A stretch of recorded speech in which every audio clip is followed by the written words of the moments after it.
You're buying a home and your lender gives you these three options. Which one would you choose? Most people immediately choose the lowest interest rate. But what if I told you the lowest interest rate is often the wrong choice? In fact, choosing that lower rate could cost you thousands of dollars.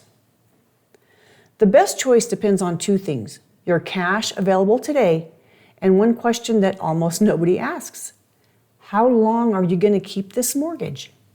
In this video, I'll show you how to decide which option saves you the most money, not just which one has the lowest interest rate.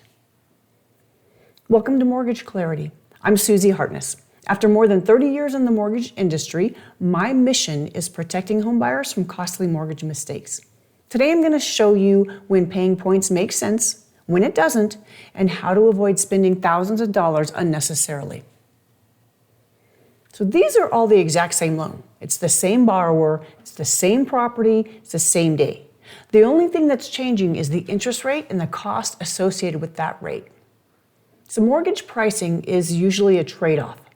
Moving toward a lower rate typically means paying more upfront.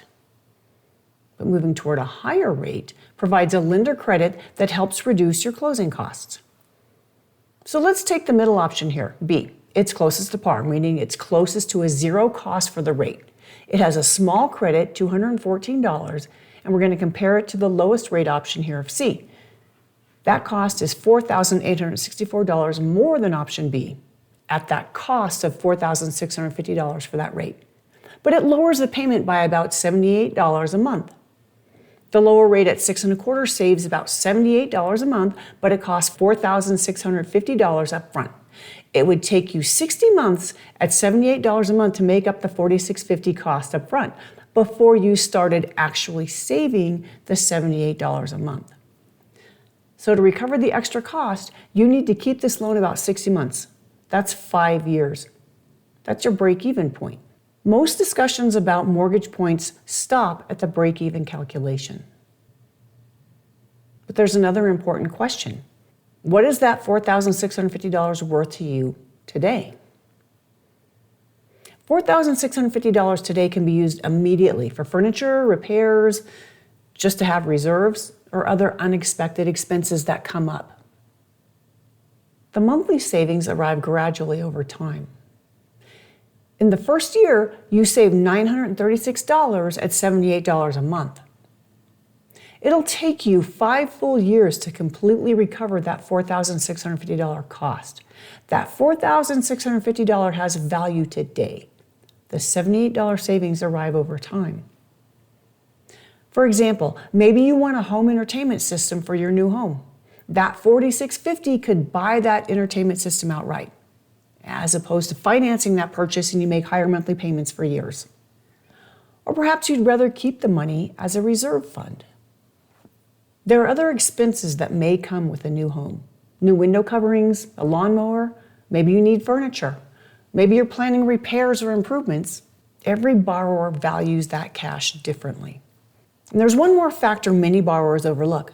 The break-even calculation assumes you'll keep this exact mortgage long enough to recover the additional cost. But mortgages don't typically last that long. Historically speaking, the average mortgage gets paid off in somewhere between 3 and 7 years. Even now, with the rates in a higher range than a few years ago, mortgages don't typically last 5 years. You might move and sell the home. Or interest rates could fall in the future, creating an opportunity to refinance. If you pay thousands of dollars today for a lower rate and then refinance before reaching the break-even point, you're never going to fully recover that upfront cost. Now let's look at the opposite situation. Suppose you're buying your forever home. You expect to stay for 10, 15, or 20 years.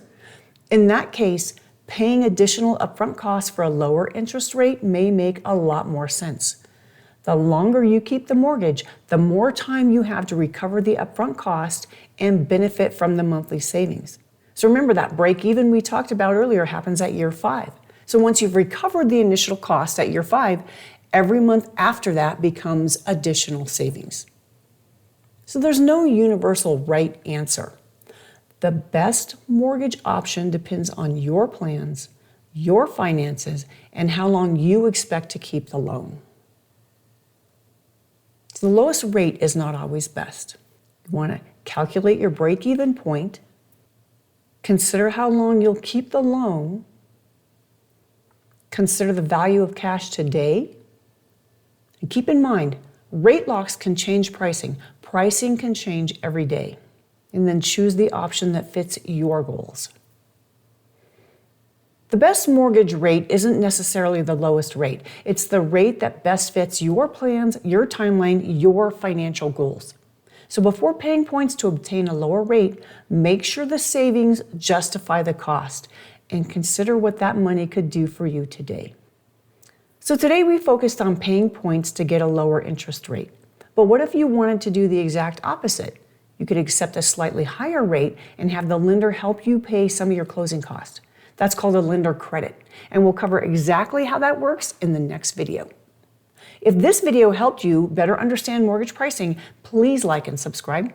This video is intended for educational purposes only and is not a commitment to lend. Thanks for watching.